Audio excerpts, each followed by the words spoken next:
আমাদের সবার স্বপ্নকে বাস্তবে রূপদান করতে যারা সকাল থেকে সন্ধ্যা পর্যন্ত অক্লান্ত পরিশ্রম করে তাদেরকে বলা হয় দিনমজুর রাজমিস্ত্রি। তো চলুন আজকে তাদের সম্পর্কে একটু জানার চেষ্টা করি। যাদের হাতে গড়ে উঠেছে আমাদের এই শহর, তারা রাজমিস্ত্রি, হেল্পার আর দিনমজুর। শহরের আলো ঝলমলে দালান কোঠার পিছনে যাদের ঘামের ভেজা গল্প লুকিয়ে আছে। আপনার নাম বলুন এবং কত বছর ধরে কাজ করছেন? আমার নাম মিনারুল, আমি 7 বছর যাবত কাজ করছি। দীর্ঘদিন যাবত হেল্পারে দেওয়ার পরে আমি মিস্ত্রি। সূর্য ওঠার পরে তারা ঘর ছাড়ে আর ঘরে ফিরে সূর্য ডোবার পরে।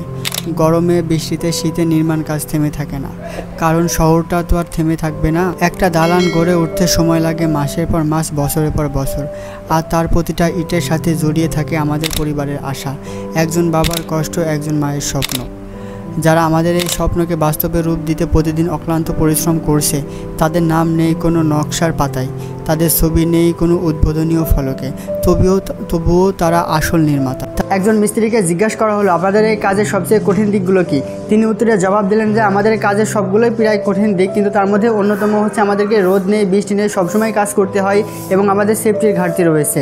তারপরেও আমরা কাজ করে মানুষের মন পায় না, মানুষ আমাদের কাজকে মূল্যায়ন করে না। আমার পাশে থাকা এই বড় ভাইয়ের কাছ থেকে এখন আমরা জানার চেষ্টা করব যে এই কাজের কঠিন দিকগুলো। কঠিন দিক দিয়ে অনেকেই আছে ভাই। আমরা যে এখানে কাজ করি আমাদের কোনো সেফটি বেল হয় না, জ্বর নাই, বৃষ্টি নাই, রোদ নাই, আমরা সবসময় কাজে আসতে হয়। আমাদের এই কাজটাকেও মূল্যায়ন দিতে চায়, এটাই খুব মনে ভিতরে খুব কষ্ট হয়। একজন হেল্পার, নাম তার মুন্না, বয়স আনুমানিক 19 কি 20।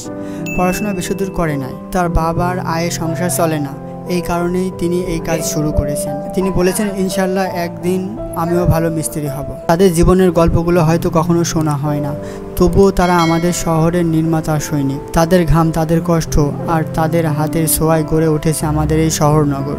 একবার হলেও বলি সালাম শহরের আসল নির্মাতাদের।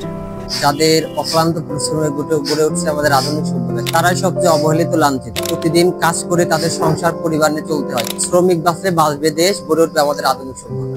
শ্রমিকদের প্রতি আমাদের শ্রদ্ধা ও কৃতজ্ঞতা।